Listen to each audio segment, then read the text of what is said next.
Après la sortie médiatique de l'ex-président de la RDC, Joseph Kabila, et les attaques directes qu'il a eues envers le gouvernement de Félix Tshisekedi, on m'a demandé si je pouvais bien faire une vidéo pour donner mon ressenti sur la situation. À la base, je ne voulais pas faire une vidéo là-dessus, mais puisqu'il y avait une demande de la communauté, je ne vais pas passer par 4 chemins. Mon ressenti, c'est un ex-président avec un bilan médiocre est en train de dénoncer que le nouveau président a réussi à faire encore plus médiocre que lui. Et je ne sais pas qu'est-ce qu'il espère, c'est que les Congolais se disent « Ah, tu sais, vu que toi tu es moins médiocre que le nouveau président, ah, reviens, on a besoin de cette médiocrité pour pouvoir évoluer. » Donc j'ai l'impression qu'on prend encore le peuple congolais pour des idiots. Et c'est ça qui me dérange. Il pense qu'on n'a pas oublié son bilan, que c'est lui et Corneille Nangaa qui ont mis Félix Tshisekedi au pouvoir. Il pense qu'on a oublié que le rapport mapping est sorti et qu'il n'a rien fait pour faire sortir le dossier annexe avec les noms, car peut-être il y a son nom dedans, parce que lui, il est venu avec les Rwandais, avec les ADF. Il a peut-être commis des crimes, donc on veut voir s'il n'y a pas son nom dans le dossier. Il veut nous faire oublier qu'avant 2018, on était en train de crier « Kabila dégage » et c'est parce qu'il a réussi à convaincre Félix Tshisekedi de trahir l'opposition avec Corneille Nangaa. C'est lui qui est responsable de tout.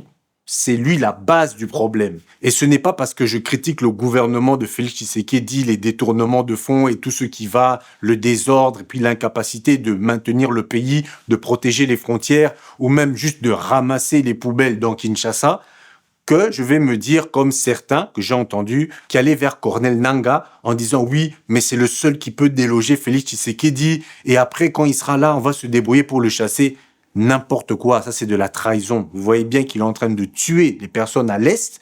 C'est comme si les Congolais à l'Est, à Goma, à Bukavu, ces personnes-là ne sont pas des Congolais. Depuis même que Félix Tshisekedi est allé à Doha, on dirait que son gouvernement, il parle même plus du Rwanda, on dirait qu'il ne parle même plus de ce qui se passe, les villages qui sont attaqués, on n'entend même plus parler des FRDC, on a l'impression que c'est juste les Wazalendo, donc la population qui est en train de défendre le pays.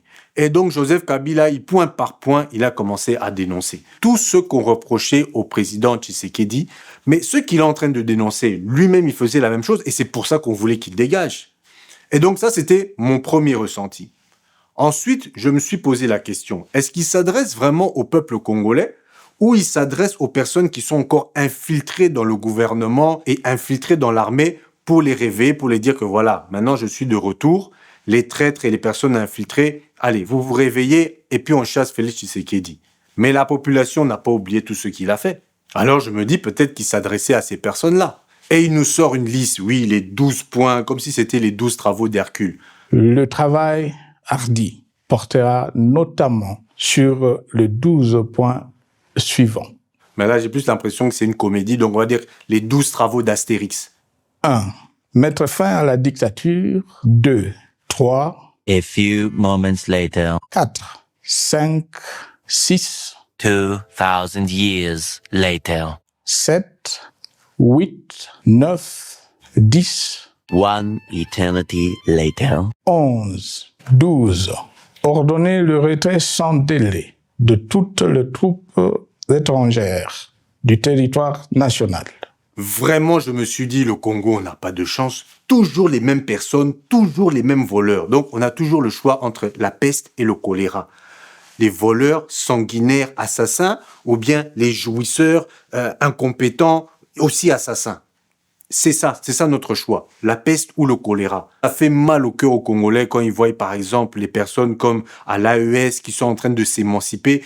Ils ont la nostalgie, ils se rappellent le temps de Patrice Lumumba quand le peuple s'est réveillé, quand on avait des leaders vraiment qui étaient panafricains. Et ils voient que maintenant ça se passe en Afrique de l'Ouest. Et qu'en RDC, on doit se contenter de ce genre de personnes et que même notre opposition est faible. Parce que même si Félix Tshisekedi a trahi l'opposition en 2018, mais quand on voit ce que l'opposition a fait pendant toutes ces 7 années, on se demande, mais si on avait voté pour eux, qu'est-ce que eux aussi ils allaient faire? Et c'est ça aussi que la population se demande. Ils ne savent même plus où donner de la tête, en qui il faut faire confiance. Et il y en a même qui commencent à accepter leur sort. Ils disent, bon, c'est comme ça, parce que même si on vote pour tel ou on vote pour tel, de toute façon, c'est des voleurs, ils feront la même chose. La population commence à perdre l'espoir. Maintenant, mon ressenti autour de moi. J'ai senti, il y avait beaucoup de personnes qui pensaient comme moi et qui ont le même ressenti, mais il y a d'autres personnes qui disent « Ah non, il avait quand même la prestance comme un président. » Ça, c'est toujours le m'as-tu vu. Donc, la prestance, quoi. C'est vrai que même en tant que réalisateur, j'ai vu la caméra qu'ils ont utilisée parce qu'ils ont pris quand même quelqu'un qui maîtrise. Alors surtout quand il y avait une fenêtre derrière, il faut maîtriser les températures de couleur. Il n'y avait pas de reflet de lumière sur les fenêtres. Il y avait un backlight comme moi j'utilise pour séparer le background de la tête. J'ai vu donc toute la technique était là. Comparé quand vous voyez la RTNC, les caméras qu'ils utilisent, on dirait les caméras que Mobutu a laissées. Donc rien qu'avec l'image, la prestance, ça donnait une impression que lui, il est beaucoup plus carré, il est beaucoup plus sérieux, il est beaucoup plus structuré. Mais tout ça, c'est seulement du visuel. Il ne faut pas oublier ce qu'il a fait. Si la population congolaise a laissé Félix Tshisekedi au pouvoir, c'est parce que pendant 18 ans, il a abruti la jeunesse, il a abruti la population. Parce que moi, je vous dis que si la population avait été éveillée, jamais ils auraient accepté que Félix Tshisekedi prenne le pouvoir, ou ne fût-ce que prennent le pouvoir, mais que des députés commencent à gagner des 21 000, que la garde rapprochée de la première ministre tue un roulage qui faisait juste son travail, les détournements de fonds, la francophonie coûte plus de 300 millions et personne ne manifeste rien. Tout ça, c'est dû à l'effondrement du système éducatif dont Kabila est responsable les 18 dernières années. Alors ce truc-là de dire, en tout cas, il a une posture de président, prestance, il fallait qu'il ait ça il y a 18 ans passés. Il fallait qu'il mette en place des politiques, qu'il fasse des routes, qu'il arrange l'enseignement, qu'il augmente le salaire des militaires, parce qu'il dit oui, lui en tant que militaire quoi? Lui, quand il a laissé les militaires, c'était aussi à des $100. Félix, il a repris cette histoire de $100. Même si on accusait Félix Tshisekedi de ne pas augmenter les militaires, mais c'est ce que Kabila avait laissé. Donc lui, en tant que militaire, il aimait bien voir ses militaires payer $100 et lui, il s'achète King Akati. D'ailleurs, je ne comprends pas pourquoi le président Félix Tshisekedi n'a pas déjà pris King Akati. Prenez King Akati et allez reloger toutes les personnes qui ont souffert des inondations là-bas, à Ndjili ou je ne sais pas, du côté de Massina aussi, il y a beaucoup de gens qui vivent dans l'insalubrité. Prenez-les, mettez-les dans les belles maisons là-bas à Kingakati. Surtout vous, les gens du gouvernement de Félix Tshisekedi, faut pas aller reprendre les maisons à Kingakati, c'est pas pour vous, faut donner ça à la population. Construisez des logements sociaux là-bas, que la population aussi soit bien. Mais ne prenez pas ça pour vous. Donc, vous raflez Kingakati. Oui, on a levé l'immunité de Joseph Kabila. Ils sont là en train de traîner. Pourtant, pour des simples journalistes, on a vu à quel point ça allait vite et puis directement, ils mettaient, je donne 5 millions pour la tête de ce journaliste, je donne 4 millions pour tel ou tel. Pourquoi ça traînait autant pour le président Kabila? Cette histoire, ça annonce, c'est les problèmes. Kabila, tout ce qu'il a dit entre les lignes, c'est que vous m'avez attaqué, je viens pour contre-attaquer et ça n'a rien à voir avec le peuple congolais ou le bien-être du peuple congolais. La même chose pour Nanga. Nanga, on l'a volé ses carrés miniers. Il s'est énervé, il allait pleurer chez les Rwandais pour qu'on l'aide et puis il a commencé sa rébellion. C'est tout des intérêts personnels. Et un autre sous-message que je comprends, c'est qu'il dit un peu à l'opposition, écoutez, quand moi j'étais là, je volais, mais au moins je laissais les autres voler avec moi, chacun pouvait voler de son côté. Mais Félix Tshisekedi, lui, il vole tout et il place seulement sa famille et que c'est un tribaliste, donc il y a seulement ces gens, lui, qui vont commencer à voler et vous ne pouvez plus voler, vous avez perdu votre part. Ne vous inquiétez pas, si vous êtes derrière moi, je vais revenir voler, mais vous, les autres voleurs, vous aurez votre part. C'est tout ce que moi je vois, c'est tout ce que moi je comprends. Parce que si en 18 ans, tu n'as pas su élever les Congolais au niveau qu'ils voulaient être, c'est pas maintenant que tu vas le faire. On veut des personnes performantes, on veut du changement. Et on n'aura pas de changement si on reprend ces mêmes personnes, ces vieilles personnes. Il est encore jeune, mais il est vieux. Parce que le temps qu'il a fait, 18 ans, je le considère aussi comme les vieux qui n'ont rien foutu pour la RDC. Je vous dis et je le répète, il faut un panafricain au pouvoir. Dans des commentaires, dans d'autres vidéos, certains m'ont dit « Oui, je ne suis pas panafricain, mais je te suis. » Je me demande, mais c'est quoi ne pas être panafricain? La base du panafricanisme, c'est l'amour de l'Afrique. Est-ce que tu n'as pas l'amour de l'Afrique? Est-ce que tu ne places pas l'Afrique en premier? Est-ce que tu ne veux pas que l'Afrique soit bâtie par les Africains? C'est ça les bases du panafricanisme. Nous partageons tous les grands objectifs du combat panafricain, c'est-à-dire l'émancipation, l'autodétermination, la quête de la liberté et de l'unité africaine. Maintenant, chacun a son empreinte personnelle, sa faconde personnelle d'y arriver, son tempérament, mais il y a effectivement une synergie, une convergence sur là où on veut aller et les grands enjeux, les grandes étapes qu'il nous faut traverser. Si, je pense que c'est d'ailleurs ce qui nous permet à tous un peu de continuer, car quand on est tout seul dans un combat, c'est pas. D'abord, on est une cible très très grande et on a besoin de se sentir épaulé, de sentir partagé. C'est vrai que peut-être les gens ne nous voient pas toujours tous les mains dans les mains au même endroit, mais même pour des raisons de sécurité, c'est pas la meilleure chose à faire d'être tous ensemble au même endroit.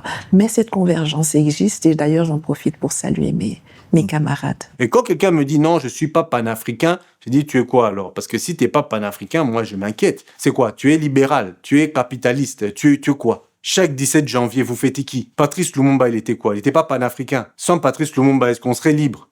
Et vous avez vu le discours de Patrice Lumumba. Il savait que ça pouvait le créer des problèmes.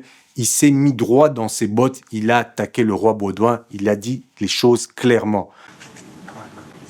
Parce que tant que les troupes belges resteront au Congo, la paix ne sera pas rétablie. Le rétablissement de l'ordre et de la paix au Congo est conditionné au retrait de ces troupes.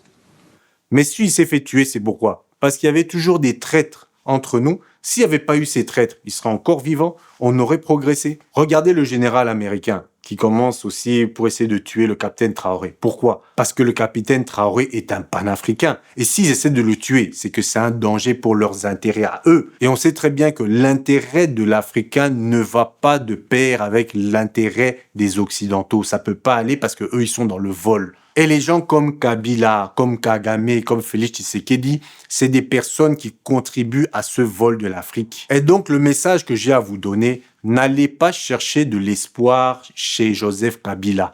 Il ne va rien apporter de plus que ce qu'il a fait les 18 ans passés. N'oubliez pas que vous êtes en train de crier « Kabila dégage » en 2018.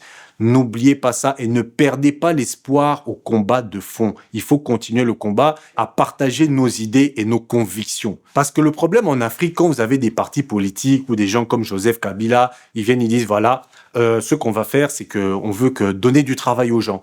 Ce qu'on va faire, on va améliorer les soins de santé. Mais ils disent pas comment. Ils n'ont pas de plan clair. Ou bien, c'est attirer les investisseurs étrangers.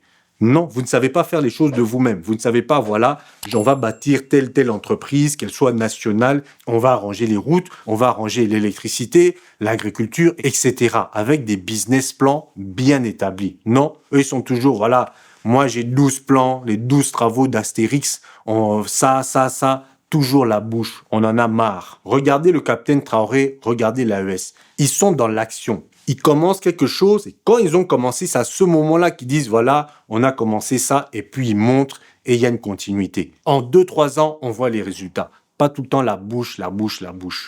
Et donc voilà, je ne sais pas ce qui va se passer. Il a dit qu'il va aller à Goma. On va voir la suite. En tout cas, la personne qui sait exactement ce qui va se passer, bon, je ne sais pas, peut-être qu'il a une boule de cristal, mais moi, la seule chose dont je suis sûr, c'est que je ne suis sûr de rien en ce qui concerne la RDC, mais cela préserve rien de bon pour la population. Et donc pour moi, si je devais donner un titre à cette confrontation, j'appellerais ça la guerre des médiocres. Et donc voilà, l'ancien médiocre est de retour. Ce sera tout pour cette vidéo. Comme j'ai dit, normalement, j'allais pas le faire, mais vu qu'il y avait une demande.